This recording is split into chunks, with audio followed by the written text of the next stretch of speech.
रहा ना यहाँ, V1 is equal to M1 minus M2 U1 plus 2 M2 U2 upon M1 plus M2। ये हम लोगों ने डराइव कर रखा, देखिए।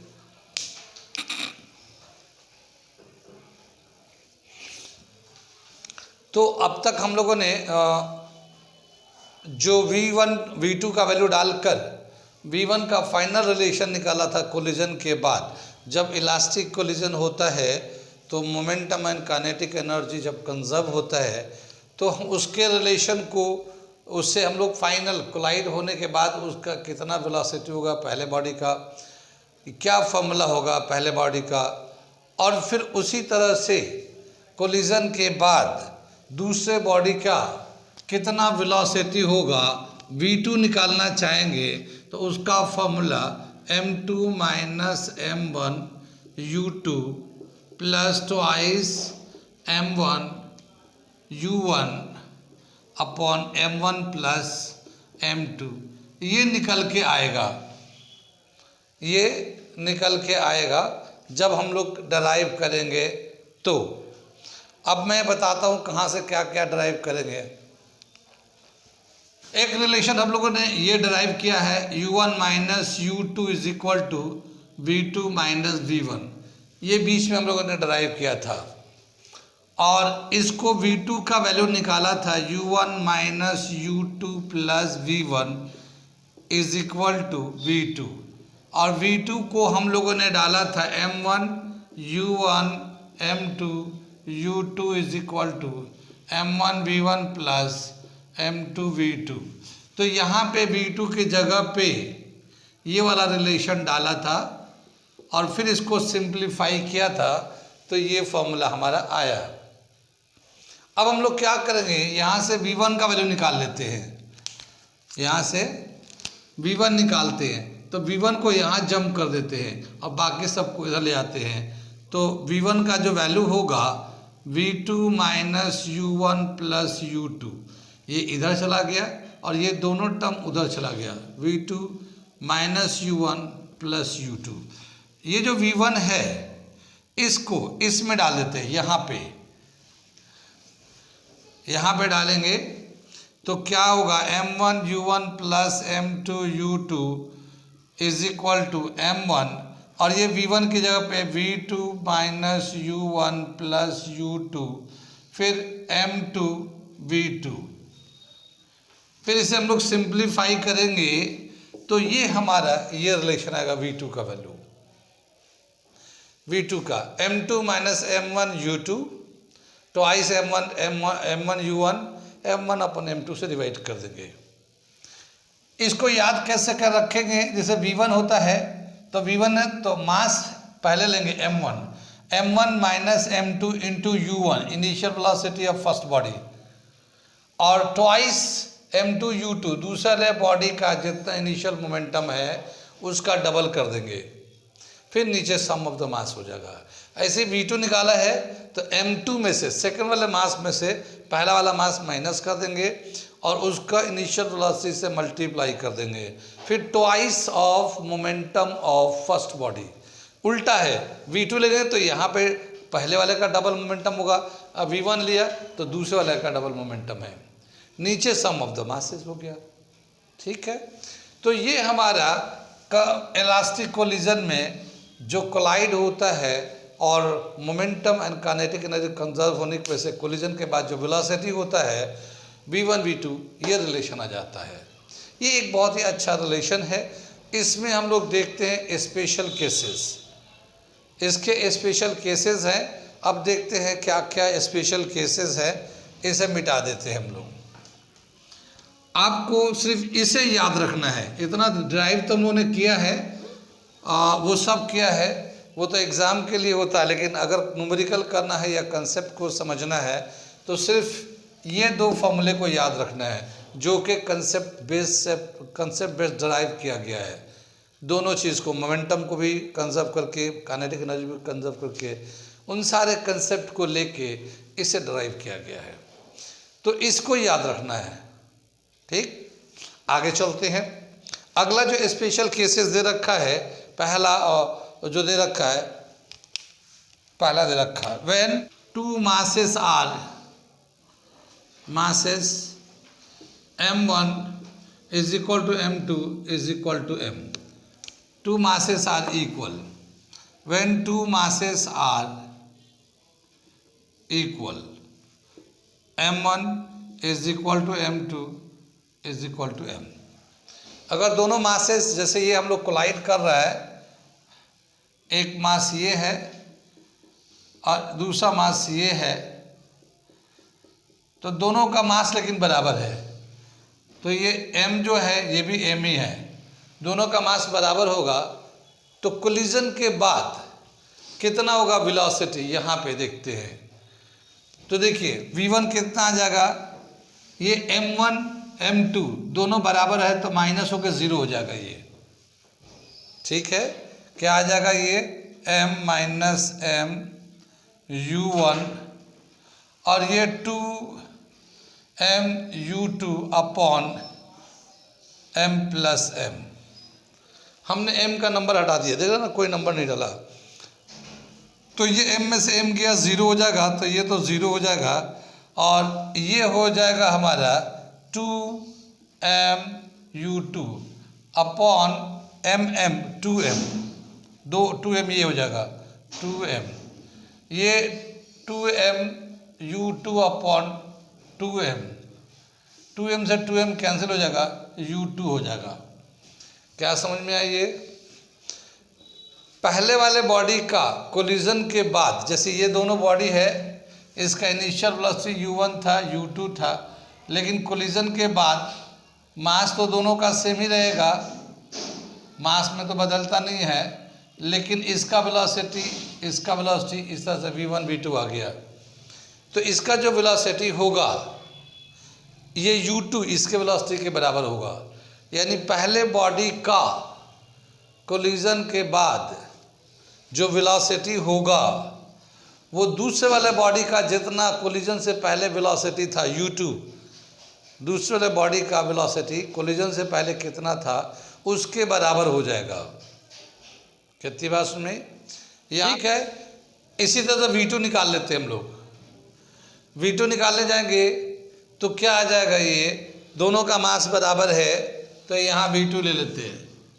v2 इज इक्वल टू, यहाँ पे m2 माइनस m1 है, तो ये m माइनस m कर लेंगे, u2 कर दिया, फिर 2m u1 upon m plus m, ठीक है। ये v2 हो जाएगा हमारा, ये m माइनस 0 हो जाएगा ये, और ये 2m u1 upon 2m, 2m से 2m कैंसिल हो जाएगा, u1 आ जाएगा ये। यहाँ पे क्या समझ में आया? देखिए कोलिजन के बाद, जैसे कोलिजन से पहले इसका वेलोसिटी u1 था, फर्स्ट वाले बॉडी का u1 था, लेकिन कोलिजन के बाद ये v2 के बराबर होगा, v2 is equal to u1 और v1 is equal to v2, u2 के बराबर है।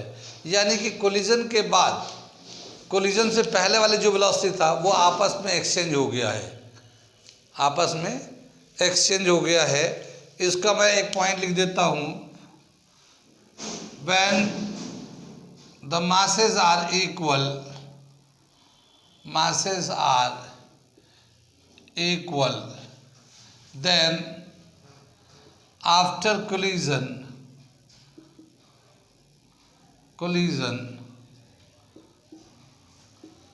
ठीक है, it exchanges their velocities, exchanges their velocities, ये इनकी वेलोसिटी जो है ना एक्सचेंज हो जाता है। क्या मतलब समझ में आया? जैसे मान लो कोलिजन से पहले ये 5 मीटर पर सेकंड के स्पीड से जा रहा था और ये 10 मीटर के, ये 10 मीटर से ये जा रहा था और ये 5 मीटर के स्पीड से जा रहा था। मान लिया पहला वाला 10 से, दूसरा वाला 5 से। कोलिजन अगर होगा, इलास्टिक कोलिजन होगा, तो अब क्या हो जाएगा, ये जो पहला वाला था ये 5 का हो जाएगा, 5 मीटर पर सेकंड का, और ये हो जाएगा 10 मीटर पर सेकंड का, ठीक है ना। इनकी वेलोसिटी आपस में एक्सचेंज हो जाएंगे। कोलिजन के बाद। और ये याद रखना है कि जब भी कभी दो इक्वल मास इलास्टिक कोलिजन करता है तो उनका कोलिजन के बाद का वेलोसिटी का क्या रिलेशन है, दे एक्सचेंज देयर वेलोसिटी। ठीक है ना, नोट करिए। अगला एक हम स्पेशल केस लगाते हैं। अब जैसे बताया गया यहाँ तो when the two masses are equal, दोनों मूव कर रहे थे, इक्वल तो मास में तो सेम था मगर दोनों की वेलोसिटी थी। अब हम इसमें लेना चाहते हैं when the mass of the two bodies are equal and the second body is in rest. ठीक, ये मैं सेकेंड कंडीशन लिखता हूँ यहाँ पे।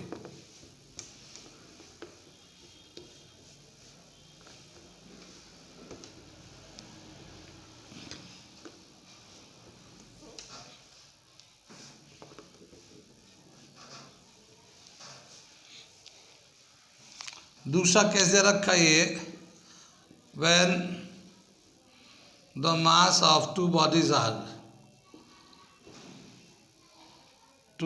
आर इक्वल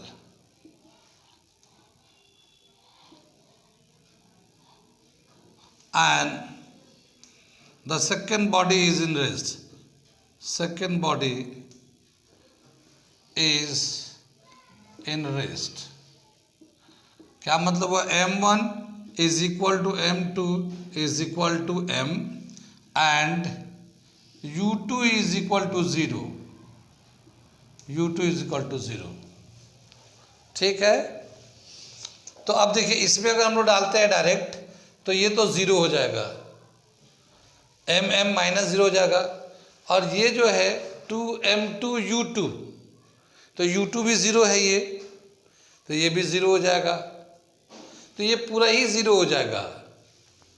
क्या हो जाएगा, ये v1 जो आएगा m minus m u1 plus 2m2 into 0 upon m plus m, तो ये 0 हो जाएगा, ये भी 0 हो जाएगा, तो ये टोटली 0 हो जाएगा।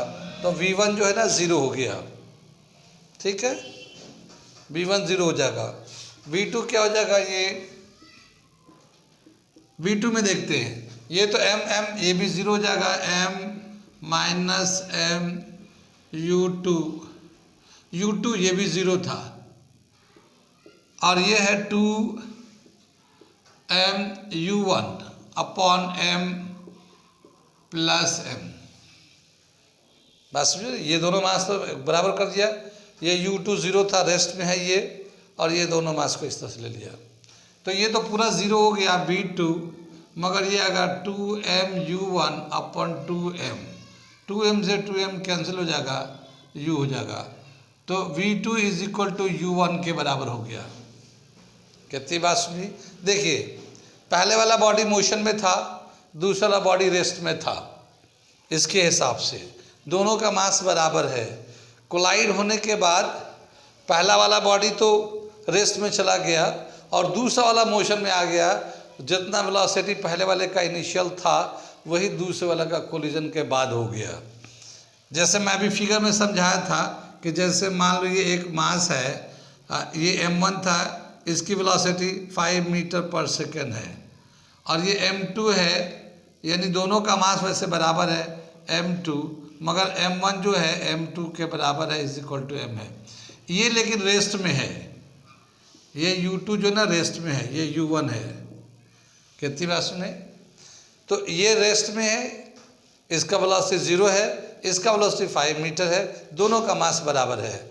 कोलाइड होने के बाद क्या हो जाएगा, ये इसका जो मास तो उतना ही रहेगा, मगर v1 जो दिखा रहा हमारा v1 0 आ गया, ये v1 0 हो गया, और जो v2 है, v2 जो है u1 के बराबर हो गया, ये u1 के बराबर हो गया, यानी कि इसका वेलोसिटी 5 मीटर पर सेकेंड हो गया। ये तो आपस में एक्सचेंज हो गया। ठीक है, तो जो बॉडी मोशन में था कोलिजन के बाद वो रेस्ट में आ जाएगा, और जो रेस्ट में था वो उतना ही वेलोसिटी से फिर मोशन में चला जाएगा। ठीक, जैसे हम लोग खेलते हैं, बहुत सारे बॉल रख के मारते हैं हम लोग, ऐसे एक बॉल रखा है, यहाँ से हम लोग मारते हैं, कंचे भी खेलते हैं हम लोग, तो जब सीधा बिल्कुल हेड ऑन कोलाइड होगा ना, अगर बॉल एक रखा हुआ सेम जैसे क्रिकेट वाला बॉल है और इधर से मारेंगे, बिल्कुल हेड ऑन कोलाइड होगा, तो ये जाके रुक जाएगा और वो जो रुका हुआ था उतना ही स्पीड से आगे भागने लगेगा। तो ये वेलोसिटी ट्रांसफ़र हो गया है, इसका जितना वेलोसिटी था वो उसको दे दिया और वो उसकी जितने वेलोसिटी इसको मिल गया, तो ये मोशन में था, ठीक है, वो रेस्ट में था। टकराने के बाद ये रेस्ट में चला गया, वो मोशन में चला गया, ठीक। तो इस तरह से वेलोसिटी जो है ना एक्सचेंज हो जाता है। ये दूसरा था जब दोनों का मास बराबर है और सेकेंड बॉडी रेस्ट में है, इसे नोट करिए। फिर तीसरा केस बताता हूँ मैं।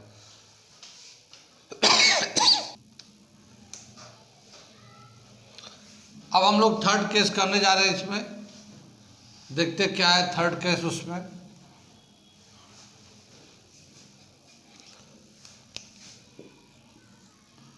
when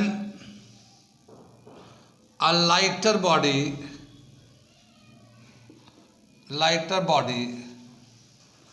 collides with heavy body, with a heavy body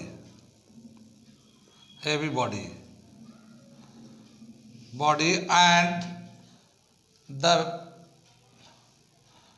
heavy body is in rest, heavy body is in rest, ठीक है ना। क्या देख रहे हैं, M1 is much greater than M2।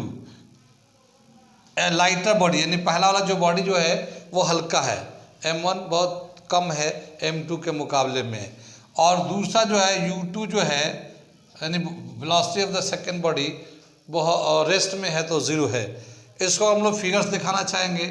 तो ये जो है एक M2 है, ये U2 रेस्ट में है, और एक छोटी सी बॉडी जो ना ये वाली M1 U1, इसकी वेलोसिटी U1 है, ये मूव कर रहा है, ठीक है। तो ये एक लाइटर बॉडी जो है हैवी बॉडी से टकरा के जाता वो होगा। कितनी बात सुन में। तो फिर क्या होगा वेलोसिटी कोलिजन के बाद, वो देखना चाह रहे हैं। तो जब मास बहुत छोटा होता है तो हम लोग नेगलेक्ट कर देते हैं।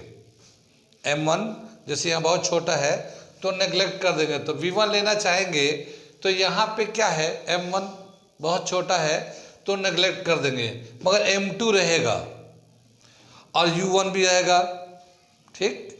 और यहाँ U2 ज़ीरो है तो U2 ज़ीरो, तो ये पूरा टर्म ज़ीरो हो जाएगा। तो क्या आ जाएगा V1 का वैल्यू, वो मैं लिख के दिखाता हूँ। M1 माइनस M2 U1, और ये 2M2 ये ज़ीरो है, ये M1 प्लस M2। अब ये M1 चूँकि बहुत छोटा है, ये हमने क्या साइन लगा दिया, उल्टा लगा दिया। M1 is much less than M2, ये साइन उल्टा लग गया था, ठीक है ना। तो जब ये बहुत छोटा है तो इसको नेग्लेक्ट कर देंगे तो क्या मिलेगा, ये खाली M2 बच जाएगा। तो क्या बचेगा, माइनस M2 U1 ये बच जाएगा, और ये तो ज़ीरो हो जाएगा पूरा। और नीचे भी M1 बहुत छोटा है M2 से, तो सिर्फ M2 बच जाएगा, M1 को नेग्लेक्ट कर देंगे। तो ये M2 से M2 कैंसिल हो जाएगा, ये माइनस U1 के बराबर हो जाएगा। माइनस U1 अभी हम बताते हैं क्या मतलब हो इसका, ठीक है ना। मतलब ये हुआ कि ये जब जाएगा, एक बड़ी बॉडी है, उससे जब टकराएगा तो उसी वेलोसिटी से वापस चलाएगा। माइनस का मतलब उल्टे डायरेक्शन में, सेम वेलोसिटी से। जैसे मान लो एक हमारे पास बॉल है, कैम्ब्रिज का बॉल है, और हम दीवार पे ऐसे मार रहे हैं, ऐसे दीवार पे मारेंगे तो जाहिर है वो दीवार को तो कुछ होगा नहीं, मगर बॉल वापस चलाएगा उसी अप्रॉक्सीमेटली उसी वेलोसिटी से। तो ये माइनस का मतलब अपोजिट डायरेक्शन में, और U1 जो है V1 के बराबर है, यानी सेम वेलोसिटी से वापस आ जाएगा। ये इसका मतलब हुआ पहले वाले बॉडी का। अब V2 निकालते हैं, V2 क्या होगा इसका, ठीक है। तो V2 में क्या दे रखा है, यहाँ पे M2 तो बहुत ही ज़्यादा है, लेकिन यहाँ पे क्या है, M2 minus M1 into U2 zero डाल दिया, ये वाला ज़ीरो है, ठीक। और ये 2m1u1 रखेंगे और यहाँ पे जो है m2 आ जाएगा, क्योंकि m1 तो बहुत ही छोटा है तो नेग्लेक्ट कर दिया हम लोगों ने। कितनी बात सुन में, आगे चले। अब क्या बताया कि ये जो है ये तो ज़ीरो हो जाएगा और ये जो है 2m1u1 ये m2 है, लेकिन ये m2 जो है बहुत बड़ा है, यानी डिनोमिनेटर बहुत ही बड़ा है न्यूमरेटर से। m2 तो नीचे वाला बहुत बड़ा है, और जब बहुत बड़ा होता है तो इसका जो वैल्यू आएगा बहुत ही कम आएगा, यानी इसकी जो वेलोसिटी होगी कोलिजन के बाद कुछ भी नहीं, नेग्लिजिबल होगा, ये बहुत छोटा वैल्यू आएगा। यूँ कह सकते हैं कि अप्रॉक्सीमेटली रेस्ट में रहेगा। क्या समझ में आए कि अगर कोई हल्के बॉडी से हेवी बॉडी पे जो कि रेस्ट में है अगर हीट कराते हैं तो हेवी बॉडी तो ऑलमोस्ट उतना ही रहेगा, रेस्ट में ही रहेगा, लेकिन छोटी वाली बॉडी टकराने के बाद उसी वेलोसिटी से वापस चलाएगा। ये इसका कंक्लूजन निकला इसका, ठीक है। तो यहाँ पे मैं लिख देता हूँ, when a light body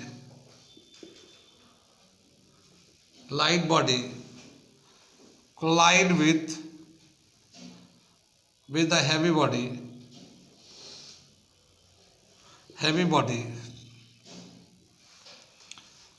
the heavy body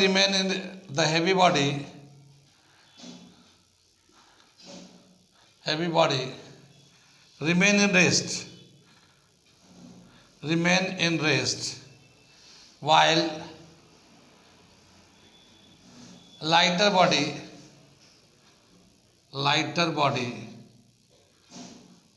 moves back with same velocity, उसी वेलोसिटी से वापस आ जाएगा। ये हुआ तीसरा कंडीशन हमारा, जब लाइट बॉडी जो है ना हेवी बॉडी से कोलाइड करता है तो। और चौथा कंडीशन वो दे रखा है कि अगर हेवी बॉडी को हीट कराते हैं बहुत छोटे से बॉडी पे तो फिर क्या होगा, वो अगला कर रहे हैं हम लोग। ये तीसरा हो गया। चौथा लेते हैं, व्हेन अ हेवी बॉडी, यहाँ पे हम लोग हेवी कर देते हैं, उल्टा करेंगे। Heavy body collides with lighter body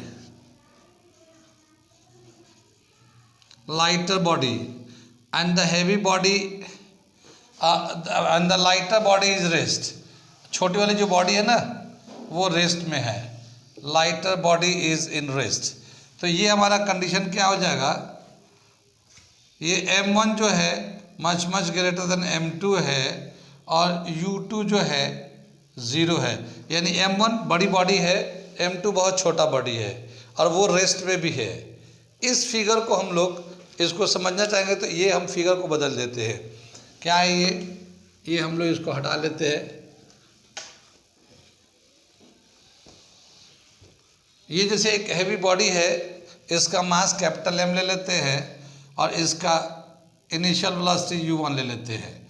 अब ये जा रहा है, एक छोटी सी बॉडी है यहाँ पे रास्ते में, m1 छोटी बॉडी है, u2 लेकिन रेस्ट में है, ठीक है ना। अब ये जा रहा है बड़ी बॉडी और छोटे बॉडी से रास्ते में पड़ रहा तो टकराएगा तो क्या होगा। तो पहले v1 देख लेते हैं। m1 बहुत ही ज़्यादा है, ये m1 बहुत ही ज़्यादा, m2 को नेग्लेक्ट कर देंगे, मगर यहाँ u2 0 है तो ये पूरा टर्म ही 0 हो जाएगा। तो क्या मिलेगा, v1 is equal to m u1 plus 2m2 u2, 0 डाल दिया m और ये m है, ठीक है ना। क्या कर दिया हमने, ये m1 की जगह पे कैपिटल M डाल दिया, ये बहुत बड़ा है तो m2 को नेग्लेक्ट कर दिया, उसे हटा दिया, तो m u1 ये मल्टीप्लाई कर दिया। यहाँ पे u2 0 था, u2 0 डाल दिया, ये कैपिटल M था, ये स्मॉल m था तो हमने स्मॉल m लिख दिया। ये तो 0 हो जाएगा और v1 आ जाएगा ये m u1 और ये m आ जाएगा, क्योंकि इसलिए कैपिटल M में बहुत बड़ा मास है, इसमें छोटा सा मास अगर ऐड भी कर दे तो कोई फ़र्क नहीं पड़ता। तो ये जो है m से m कैंसिल हो जाएगा और ये क्या समझ में आया कि कोलिजन के बाद भी वो उतना ही वेलोसिटी से चलता रहेगा। जैसे शुरू में जितना वेलोसिटी था, अगर सामने कोई छोटी सी बॉडी आ गई, टकरा गया, तो इसकी वेलोसिटी पे कुछ असर नहीं पड़ेगा, ये उतना ही वेलोसिटी से चलता रहेगा। ठीक है। हाँ, अब दूसरे वाली बॉडी पे क्या होगा, छोटी वाली बॉडी पे, तो ये v2 निकालने जा रहे हैं हम लोग। ठीक, अब यहाँ पे देखते हैं v2 अगर निकालते हैं इसको, तो v2 का क्या फॉर्मूला वैल्यू आता है। v2 जो है ये m2 है, बहुत ही छोटा है, और ये u2 है तो ये 0 है, तो ये m minus capital M into u2 की जगह पे 0 डाल दिया, ये तो रेस्ट में था, और ये प्लस 2m है, कैपिटल M ले लिया पहला वाला, u1 है, और ये नीचे खाली कैपिटल M आ गया, छोटा मास को नेगलेक्ट कर दिया, ये तो पूरा 0 हो गया, और ये बचेगा 2 capital M u1 upon M, ये M से M कैंसिल हो गया, तो v2 जो होगा 2u1 के बराबर हो जाएगा। क्या मतलब हुआ कि जो छोटी वाली बॉडी था, जो रेस्ट में था, जो बड़ी बॉडी आ रही है उससे टकरा रहा है, तो वो जो बड़ी बॉडी की जितनी स्पीड है ना, उसके डबल स्पीड से वो आगे जाने लगेगा, v2 की जो वैल्यू होगी।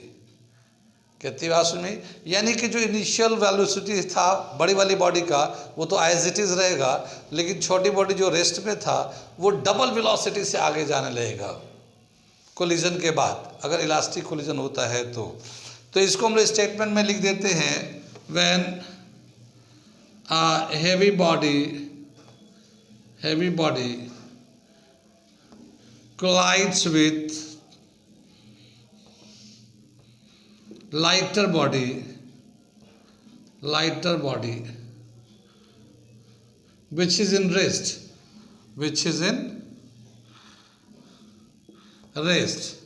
then the heavy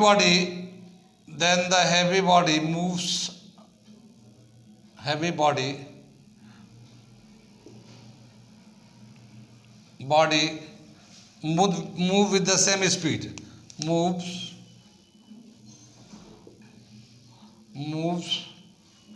with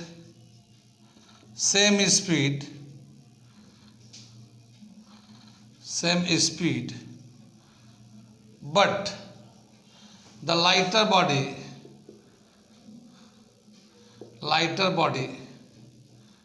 moves twice of initial velocity, initial speed। ये लिख लीजिए, इसको हम लोग टेबल बना के भी लिख सकते हैं हम लोग, ठीक है ना, इसको हम लोग एक टेबल बना के भी रिप्रेजेंट कर सकते हैं। हाँ, ये 4 नंबर में है, ये नंबर 4 है, सही बताया, ठीक है ना। इसको हम लोग एक टेबल बना के लिख रहे हैं, इसको दिखा रहे हैं क्या है क्या नहीं है। ये अभी जितना हम लोगों ने उस फॉर्मूले का जो अभी कंजर्वेशन ऑफ मोमेंटम पे कोलिजन के बाद जो वेलोसिटी होता है v1 v2, जितने भी हम लोगों ने अभी स्पेशल केसेस किए थे, उस स्पेशल केस को हमने ये एक टेबल के फॉर्म में बना दिया, और मैं इसको एक्सप्लेन कर देता हूँ। ये बहुत ही अच्छा सा, मतलब लॉजिकली सवाल बहुत अच्छे आते हैं कंपटीशन में। क्या दे रखा है, सबसे पहला देखते हैं। पहला दे रखा है, ये 2 मास लेते हैं m1 m2, और ये अगर दोनों मास बराबर है, m1 m2 m के बराबर है, और अगर उनका कोलिजन से पहले वेलोसिटी u1 u2 है, तो कोलिजन के बाद ये वेलोसिटी बदल जाएगा, v1 जो है ना u2 के बराबर हो जाएगा, और v2 जो है ना u1 के बराबर हो जाएगा। इनका वेलोसिटी एक्सचेंज हो जाएगा, ये यहाँ u2 हो गया, यहाँ u1 हो गया, एक्सचेंज ऑफ वेलोसिटी होता है। ठीक, ये पहला केस हो गया। दूसरे केस में क्या देखा, दोनों का मास m1 m2 है, और ये दोनों मास बराबर है, लेकिन क्या बता कि पहले वाली बॉडी तो मोशन में है, उसकी वेलोसिटी है, दूसरा वाला बॉडी रेस्ट में है, उसकी वेलोसिटी 0 है। जब कोलाइड होगा तो इनका वेलोसिटी जैसे इसमें एक्सचेंज होता है सेम मास पे, वैसे ही एक्सचेंज हो गया। ये यहाँ u2 जो है, सॉरी v1 जो होगा वो 0 हो जाएगा, और v2 u1 के बराबर हो जाएगा। ठीक है, जैसे ये u2 यहाँ आ गया था ना, ये तो ये इधर आ गया, ये यहाँ चला गया। ये एक्सचेंज ऑफ वेलोसिटी हुआ है कोलिजन के बाद। इसके बाद थर्ड में दे रखा है ये m1 है, ये m2 है, लेकिन m2 की जगह पे कैपिटल M लिया हम लोगों ने। कैपिटल M के मतलब ये है कि इसका मास बहुत ज़्यादा है m1 के कंपेयर में। तो ये यहाँ दिखा दे कि कैपिटल M जो है बहुत ही ज़्यादा है m1 के कंपेयर में। और m2 कैपिटल M जो है ना रेस्ट में है, उसकी वेलोसिटी जो है ना रेस्ट में है, 0 है उसकी।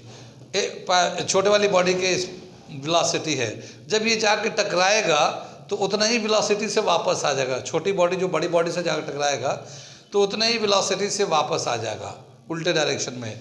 लेकिन जो बड़ी वाली वेलोसिटी बॉडी है उसकी वेलोसिटी उतना ही रहेगी। रेस्ट में था तो रेस्ट में ही रहेगा वो, तो वो 0 रहेगा। यहाँ 0 था तो वहीं 0 रहेगा। ऐसे ही चौथा कंडीशन में दे रखा है कि जो बॉडी मोशन में है, पहला वाला है M, कैपिटल M ले लिया, बहुत बड़ा बॉडी है वो, और M2 दूसरी वाली बॉडी वो छोटा मासा है। कंपेयर किया कैपिटल M बहुत ही ज़्यादा M2 से।